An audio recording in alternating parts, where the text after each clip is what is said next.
Carl Sagan is one of the preeminent astronomers of our time. He is known for bringing the heavens to our living rooms with his PBS series Cosmos.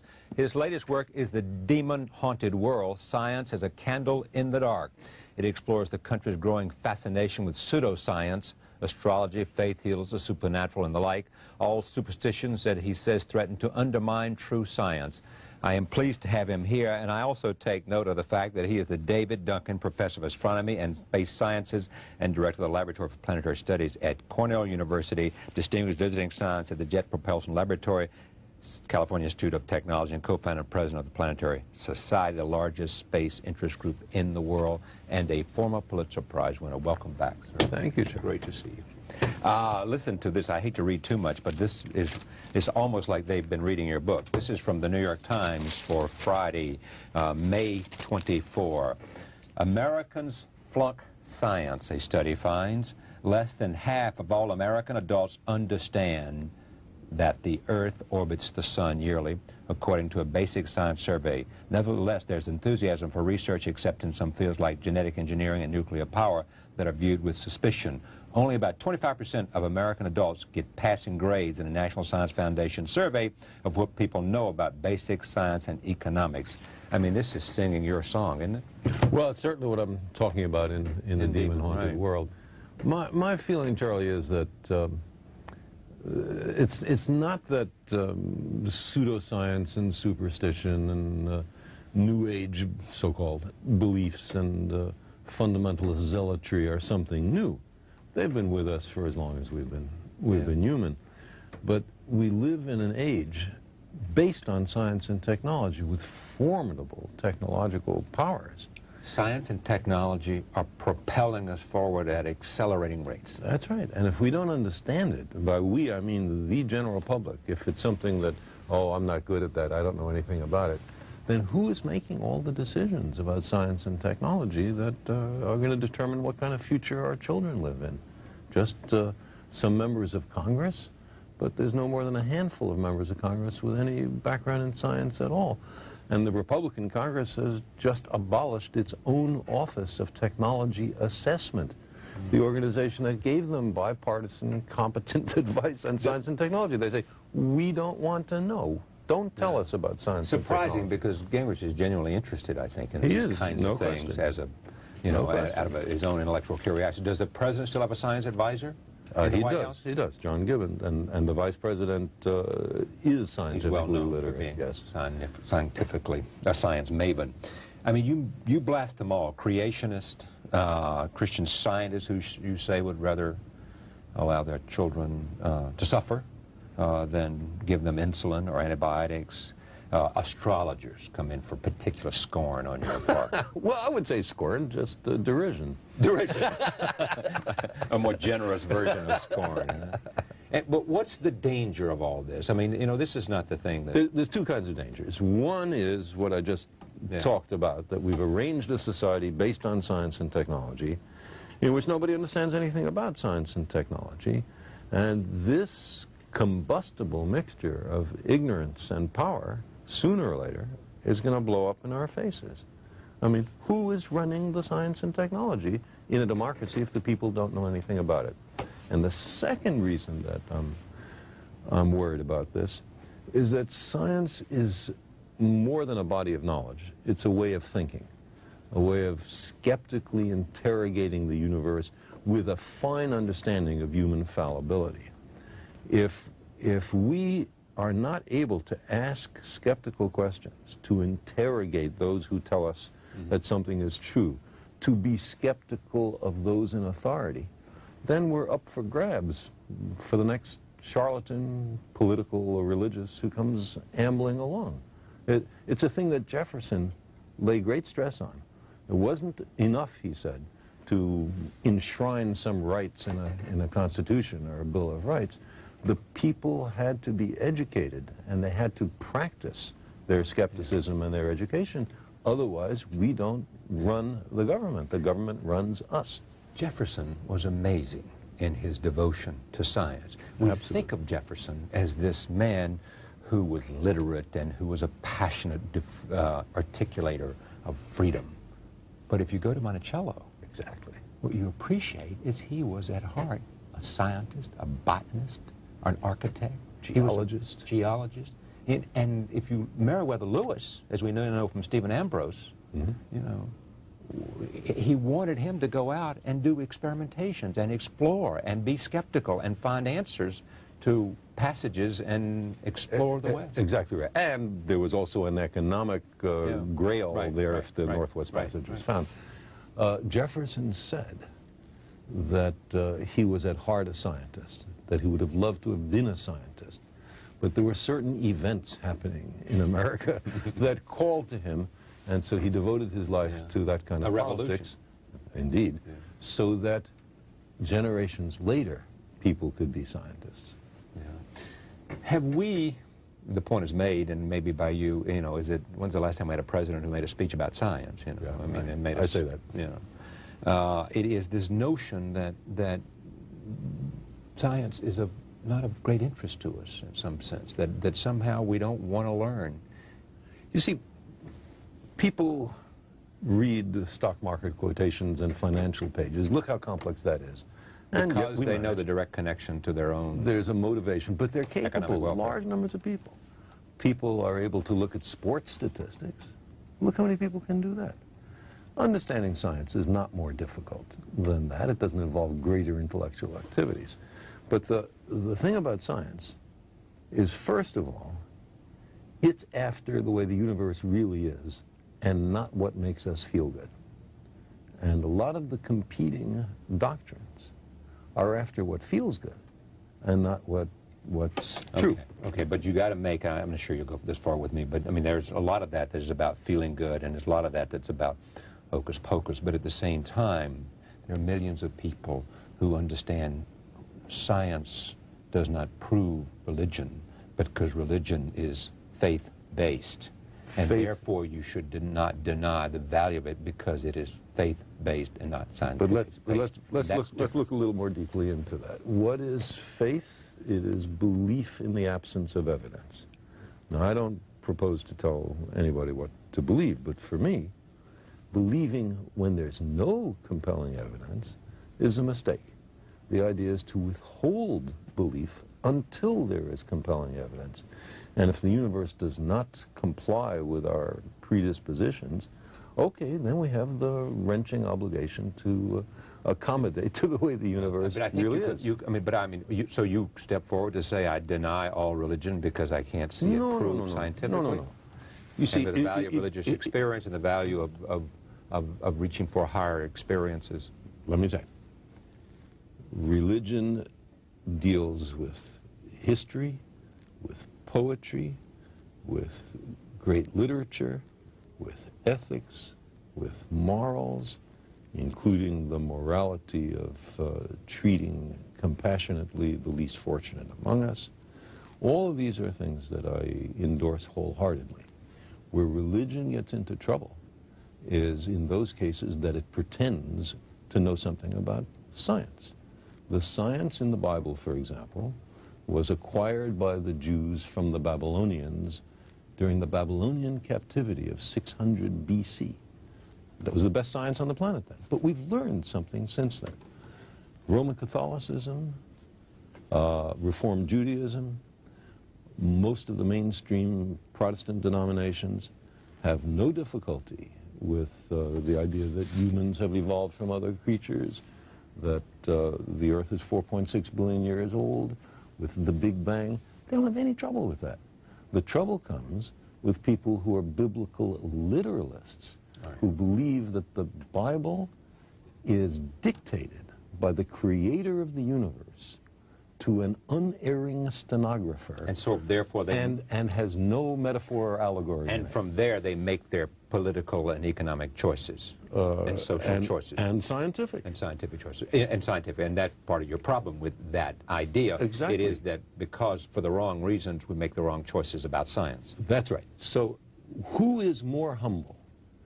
The scientist who looks at the universe with an open mind and accepts whatever the universe has to teach us, or somebody who says everything in this book must be considered the literal truth and never mind the fallibility of all the human beings involved in the writing of this book?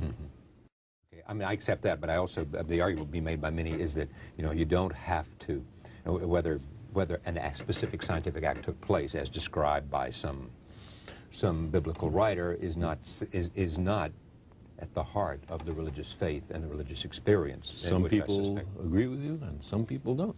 Some people think that every jot and tittle in the Bible is essential. You throw one thing away to allegory or metaphor, then it's up to everybody to make their own decision. Then how are we, a lot of this has to do with science in the United States. Are we different than other nations? Absolutely not. You can see this worldwide.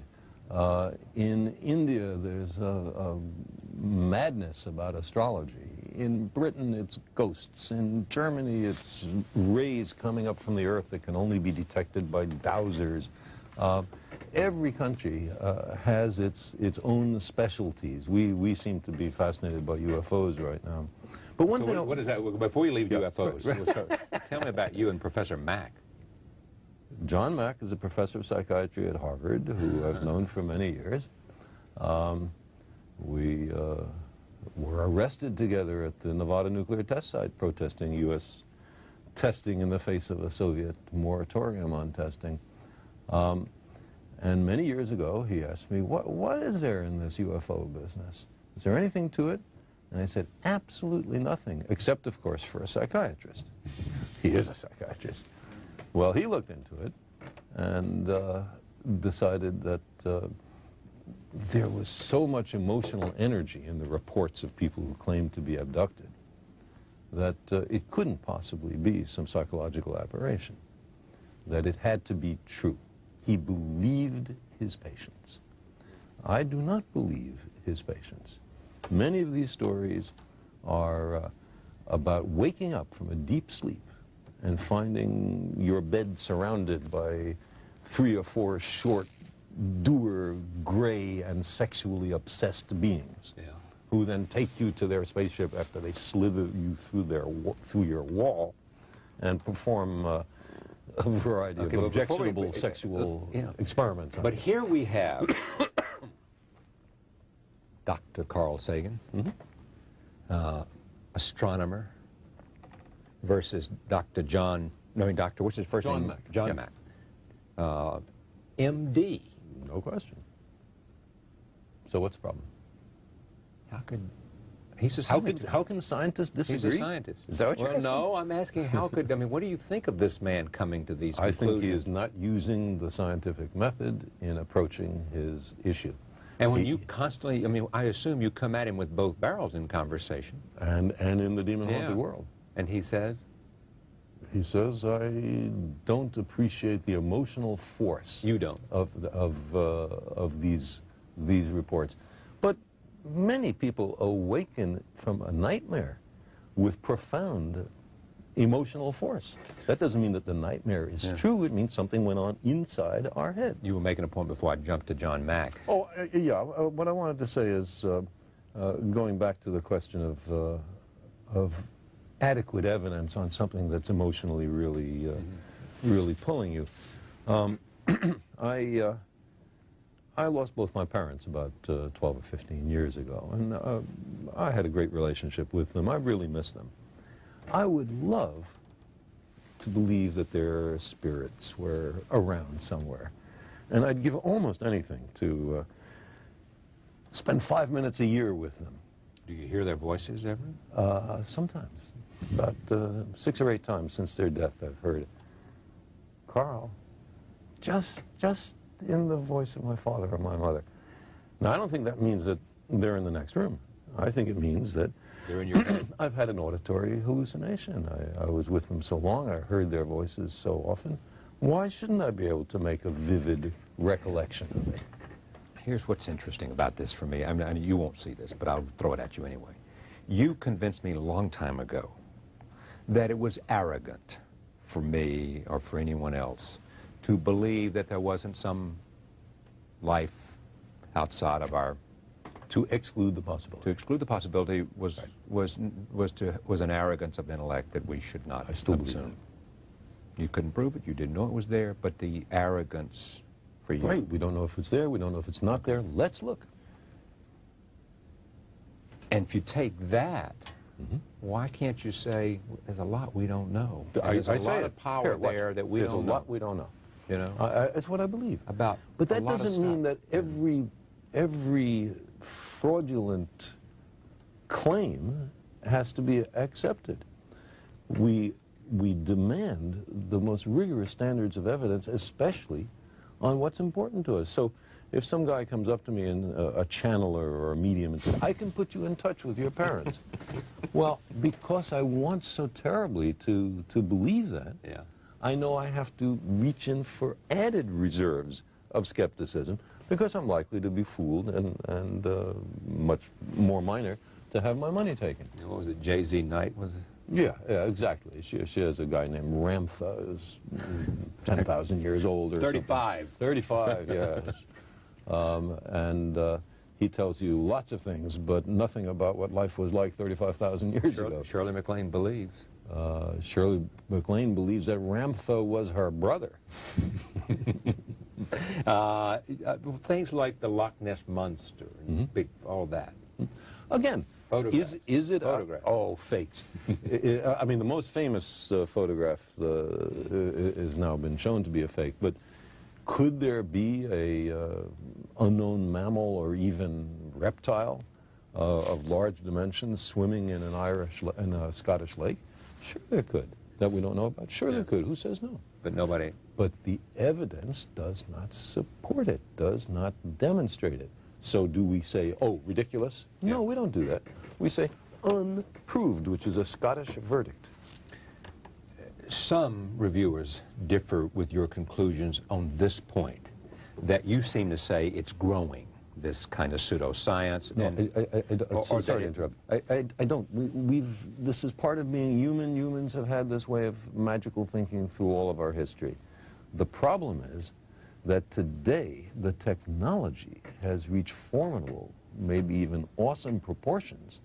And so the dangers of thinking this way are larger. Not that this is a new kind of thing. You are living with myelodysplasia. Or I have been. You have been. It's in remission. Or you have what? Well, you know, with diseases of this sort and all cancers. Cancer of the bone marrow?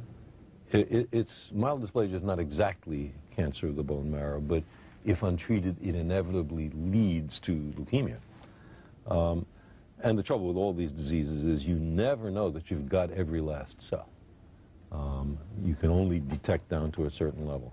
But down to the level that anybody can detect, and in terms of how I feel and my stamina and all that, it seems to be gone. And I'm very lucky. Because you had a sister who my cystic enabled carry. you to have a bone marrow transplant. That's one, and also the enormous advances in in medical science in just the last few years. If I had had this thing 5 or 10 years ago, I would be dead sure as shooting. And then finally, the love and support of my family. All of those have played a central role. So you're optimistic? I'm very optimistic, or at least very hopeful. And just share with us, because of your sense of language and your sense of understanding and being reflective and introspective, what do you think about, and what does it do for you to I didn't have any near-death experiences. I didn't have any near-death experiences. I didn't have a religious conversion, but you thought about what it would be like to die. Certainly, and what it would be like for my family, and I didn't much think about what it would be like for me, because I don't think it's likely there's anything that you think about after you're dead. That's it, huh? Yeah, long, dreamless sleep. I'd love to believe the opposite, but I don't know of any evidence. But one thing... Faith, Carl, faith. One thing that it has done is to enhance my sense of appreciation for the beauty of life and of the universe and the sheer joy of being alive. You had a healthy portion of that before this, but even you, it happens to. Oh, there's no question. Appreciation. No question. Every moment, every inanimate object, to say nothing of the exquisite complexity of living beings. You imagine imagine missing it all, and suddenly it's so much more precious. May you live a long time. Thank you very much. Thank you, Joe. Pleasure. Same here. Carl Sagan, Science as a Candle in the Dark. The title of the book is The Demon-Haunted World. Thank you for joining us. We'll see you next time.